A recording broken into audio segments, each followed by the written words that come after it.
പിതാവിൻ്റെയും പുത്രൻ്റെയും പരിശുദ്ധാത്മാവിൻ്റെയും നാമത്തിലാം. എൻ്റെ പ്രിയപ്പെട്ട സഹോദരങ്ങളെ, ഒരു നല്ല ദിവസം കൂടി ദൈവം നമുക്ക് നൽകി. ഇന്ന് പെസഹ വ്യാഴാഴ്ചയാണ്. രാവിലെ ഏതായാലും ബസിലിക്കായിൽ പോയി ഒരു 3/4 മണിക്കൂർ നേരം അവിടെ ഇരുന്ന് പ്രാർത്ഥിക്കാൻ പറ്റി. വലിയൊരു സന്തോഷം. കാരണം അവിടെ വേറെ ഒരു മനുഷ്യനും ഇല്ലായിരുന്നു. ദേവാലയം തുറന്ന് കിടക്കുന്നു. പുറത്ത് 5-6 പേരൊക്കെ നിൽപ്പുണ്ട്.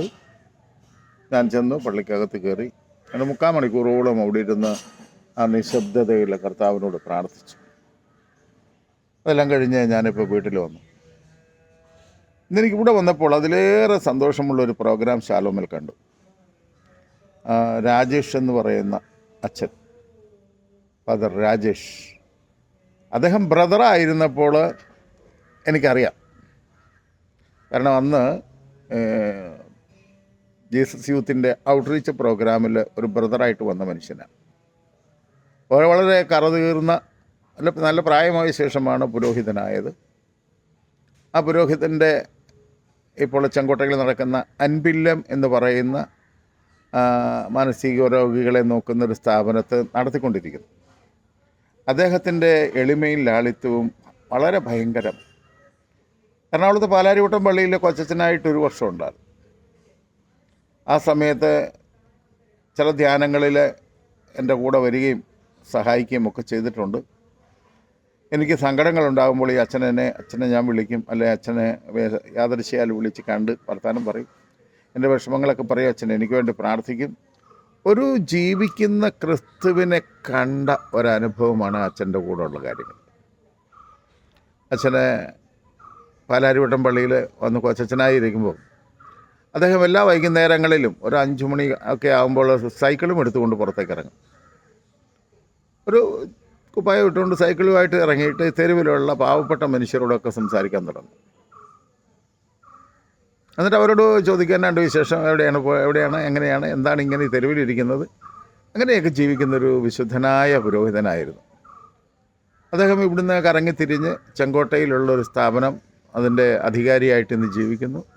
ആ സ്ഥാപനത്തെപ്പറ്റിയുള്ള കാര്യങ്ങളായിരുന്നു ഇന്ന് പെസഹ വ്യാഴാഴ്ചത്തെ ശാലോമിലെ ഒരു പ്രോഗ്രാമായിട്ട് വന്നത്.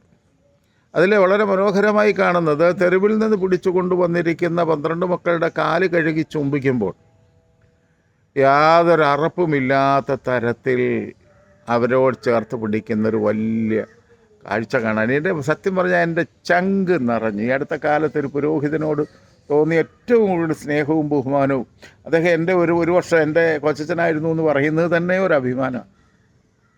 അതിനുശേഷം എത്രയോ കൊച്ചച്ഛന്മാരും നമ്മുടെ ഇടവകയിൽ വന്നു. ഓരോരുത്തരെ പറ്റി പറയുമ്പോഴും നമുക്ക് സങ്കടം തോന്നുന്ന പല കാര്യങ്ങളിൽ. ഒരു വിശ്വാസ ജീവിതമില്ല. ഇത് ജീവിതം കൊണ്ട് ക്രിസ്തുവിനെ കൊടുക്കുന്നു. അല്ല, ശാലോമിൽ കാണിച്ച ഒരു സീൻ എനിക്ക് എന്നെ ഭയങ്കരമായിട്ട് എന്നെ കർത്താവിൻ്റെ സ്നേഹത്തിലേക്ക് വളർത്തി.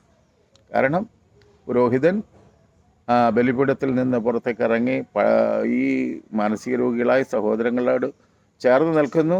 ആ കുപ്പായത്തോടു കൂടി ഒരു മാനസിക രോഗിയെ പൊത്തിപ്പിടിക്കുന്നൊരു കാഴ്ച. ഈശോ പൊത്തിപ്പിടിക്കുകയായിരുന്നു, അദ്ദേഹമല്ല, ഈശോയാണ് പൊത്തിപ്പിടിച്ചത്. അങ്ങനെ ഒരു പുരോഹിതന് ചെയ്യാൻ പറ്റുമോ? സാധാരണ നമ്മളിൽ നിന്ന് അകലം പാലിക്കുന്ന പുരോഹിതരായിട്ടാണ് പലരെയും കണ്ടിരിക്കുന്നത്. എന്നാൽ ഇത് മനുഷ്യനോട് ചേർന്ന്, പാവപ്പെട്ടവനോട് ചേർന്ന്, തെരുവിൻ്റെ മക്കളോട് ചേർന്ന് വളരെ മനോഹരമായ ബലിയർപ്പണം നടത്തുന്ന അദ്ദേഹത്തിൻ്റെ ബലി കുറഞ്ഞത് 2 മണിക്കൂറെങ്കിലും എടുക്കും. എനിക്ക് ഈ ഒരു 4 വർഷം മുമ്പ്, കോവിഡിന് മുമ്പുള്ള ഒരു വർഷത്തിൽ ഞാൻ ഈ അൻപില്ലത്തിൽ പോയി ഒരു ദിവസം താമസിക്കാനുള്ള ഭാഗ്യമുണ്ടായി. അവിടെ കുറേ സ്ഥലമുണ്ട്. കുറച്ച് 4-5 കന്യാസ്ത്രീകളുണ്ട്, 2 അച്ഛന്മാരുണ്ട്. അങ്ങനെ രാജേഷ് അച്ഛനും ഒക്കെ ആയിട്ട് ഈ ശുശ്രൂഷ നടത്തുന്ന അന്ന് ഒരു 60 പേരേ ഉള്ളായിരുന്നു അവിടെ. ഇന്നിപ്പോൾ 140 പേരോ 130 പേരായിട്ടുണ്ട് ഇപ്പോൾ. അപ്പോൾ അദ്ദേഹം ഇപ്പോൾ പറഞ്ഞ ഒരു സാക്ഷ്യം, അത് വളരെ അത്ഭുതമാണ്. അവിടെ ഈ മാർക്കറ്റിൽ നിന്ന് കിട്ടുന്ന മോശമായ പച്ചക്കറികളൊക്കെ കിട്ടത്തുള്ളൂ, കാരണം കാശ് കൊടുത്ത് വാങ്ങിക്കാനില്ല. ഒരു പരിശുദ്ധ കുർബാനയ്ക്ക് വിഷമത്തോടെ, ദൈവമേ ഈ മക്കൾക്ക് നല്ല പച്ചക്കറി കൊടുക്കാൻ എൻ്റെ ഈ കാശില്ലല്ലോ എന്നും പറഞ്ഞ് മധ്യസ്ഥ പ്രാർത്ഥനയുടെ സമയത്ത് അത് പറയാൻ പറ്റാതെ, വാതുറക്കാൻ പറ്റാത്ത വിഷമങ്ങളിലിരിക്കുമ്പോൾ കുർബാന കഴിഞ്ഞ് വെളിയിലേക്ക് വരുമ്പോൾ ഒരു വണ്ടി അവിടെ കിടക്കുന്നു. വണ്ടിയിൽ വന്നിരിക്കുന്ന ഏതാനും പേരുണ്ട്. അച്ഛനെയും കൊണ്ട് പോയി ഒരു മാർക്കറ്റ് കാണിച്ചു, പച്ചക്കറി മാർക്കറ്റ്. ആ മാർക്കറ്റിൽ ഒരു 10-50 കടകളായിട്ടുണ്ടെന്നാണ് അച്ഛൻ പറഞ്ഞത്. ആ കടകളൊക്കെ കാണിച്ചു കൊടുത്തിട്ട് ഈ മാർക്കറ്റ് മുഴുവൻ എൻ്റേതാണെന്ന് അതിൻ്റെ മുതലാളിയാണ് ഈ മുറ്റത്ത് നിൽക്കുന്നത്. അന്ന് മുതൽ 2 ആഴ്ച കൂടുമ്പോൾ 1.5 ടൺ പച്ചക്കറി, ഫ്രഷ് പച്ചക്കറി കിട്ടുന്നു. ബലിപീഠത്തിൽ പരിശുദ്ധ കുർബാനയിൽ കണ്ണുനീരോടെ സമർപ്പിച്ച ഒരു കാര്യത്തിൻ്റെ ഉത്തരം കണ്ടോ എൻ്റെ പ്രിയപ്പെട്ടവരെ? ഇതുപോലെ നമ്മുടെ സങ്കടങ്ങളൊക്കെ ഒന്ന് സമർപ്പിച്ച് നമുക്ക് ഭൗതികത ചോദിച്ചാൽ തരും കർത്താവ്. എന്നാൽ ആത്മാവിൻ്റെ നിത്യരക്ഷയും മറ്റുള്ളവരുടെ വീണ്ടെടുപ്പും മറ്റുള്ളവരുടെ അനുഗ്രഹമൊക്കെ ഒന്ന് ചോദിച്ചേന്നേ, അത്ഭുതം പോലെ നമുക്ക് കിട്ടും. തെരുവിൽ കാണുന്നവരെ ഒന്നും ഞാൻ ഒരിക്കൽ സംസാരിച്ചപ്പോൾ അദ്ദേഹത്തിനോട് പറഞ്ഞു, തെരുവിൽ കാണുന്നവരെ ഒന്നും പിടിച്ചോണ്ടൊന്നും പോരത്തില്ല, ഓടിച്ചെന്ന്. അങ്ങനെ ഒരാളുണ്ടെങ്കിൽ പല ദിവസങ്ങളിൽ അവരെ പോയി കണ്ട് അവരുടെ കൂട്ടിൽ നിന്ന് വർത്തമാനം പറഞ്ഞ് അവർക്കൊരു ചോറ് വാങ്ങിച്ചു കൊടുത്ത് ഒക്കെ സന്തോഷത്തോടെ, നീ ഇനി വരുന്നോ എൻ്റെ കൂടെ? ആ കർത്താവിൻ്റെ സ്നേഹത്തോടെയുള്ള ചോദ്യം കേൾക്കുമ്പോൾ ആരും ഇറങ്ങിപ്പോവും. അങ്ങനെ കൊണ്ടുവന്ന് കുളിപ്പിച്ച് മുടിയൊക്കെ വെട്ടി വൃത്തിയാക്കി നല്ല വസ്ത്രമൊക്കെ കൊടുത്ത് നല്ല ആഹാരവും കൊടുത്ത് പരിപാലിച്ചു കൊണ്ടിരിക്കുന്നു കേരളത്തിലെ വളരെ അത്ഭുതകരമായ തരത്തിൽ. അനർത്ഥത്തിൻ്റെ ഒരു പണവും അദ്ദേഹം സൂക്ഷിക്കില്ല. ഒരിക്കലും ഒരു വലിയ മുതലാളി എന്നിട്ട് പറഞ്ഞ്, ഞാൻ കുറേ കൂടുതൽ രൂപ അങ്ങോട്ട് തരാം, അത് അച്ഛനെടുത്തു, എന്നിട്ട് അതിൻ്റെ ഏതാണ്ട് വളരെ കുറഞ്ഞൊരു ശതമാനത്തിൻ്റെ കണക്കെനിക്ക് തന്നാൽ മതി. അച്ഛൻ പറഞ്ഞ വാക്ക് കേൾക്കണോ?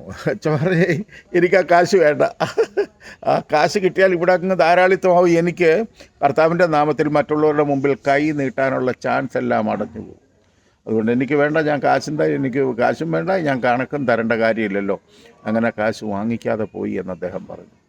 ഈ വന്ന കാലത്ത് ഒരു കാര്യം നടത്തുന്ന ആളിന് കൂടുതൽ കാശ് തരാൻ, മുഴുവൻ കണക്ക് കൊടുക്കണ്ടെന്ന് പറഞ്ഞാൽ ചാടി കയറി കൈ നീട്ടി വാങ്ങുന്ന ലോകത്ത് അത് കർത്താവിനോടുള്ള വിശ്വസ്തതയെ പ്രതി വേണ്ട എന്ന് പറയാൻ തക്ക തരത്തിലുള്ള ആത്മീയ തൻ്റെ ഇടമുണ്ട് പുരോഹിതൻ. എൻ്റെ പ്രിയപ്പെട്ട സഹോദരങ്ങളെ, ഈ പ്രോഗ്രാം എല്ലാവരും ഒന്ന് കാണുന്ന, ഈ അച്ഛനെ എല്ലാവരും ഒന്ന് കാണുന്ന ഒത്തിരി നന്നായിരിക്കും കേട്ടോ.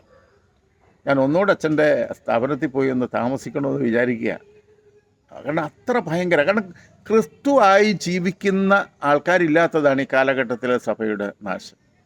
അതുകൊണ്ട് നമ്മളാൽ കഴിയുന്ന നന്മ പ്രവർത്തിക്കാം. പ്രാർത്ഥിച്ചിട്ട് മാത്രം കാര്യമില്ല, പ്രാർത്ഥനയോടെ പ്രവർത്തിക്കുമ്പോൾ മാത്രമേ ദൈവം നമ്മുടെ ജീവിതത്തിലും ഇടപെടുകയുള്ളൂ. അത് മനസ്സിലാക്കിക്കൊണ്ട് ജീവിക്കാൻ ആഗ്രഹിക്കാം. എൻ്റെ പ്രിയപ്പെട്ട സഹോദരങ്ങളെ, നമ്മളാൽ കഴിയുന്ന നന്മകൾ മറ്റുള്ളവർക്ക് നിഷേധിക്കാതെ ചെയ്യുക. വിശ്വാസത്തോടെ, വിശുദ്ധിയോടെ, വിശ്വസ്തയോടെ ചെയ്യുമ്പോൾ അതിന് വലിയ പ്രതിഫലം കർത്താവ് തരും. ദൈവം എല്ലാവരെയും അനുഗ്രഹിക്കട്ടെ.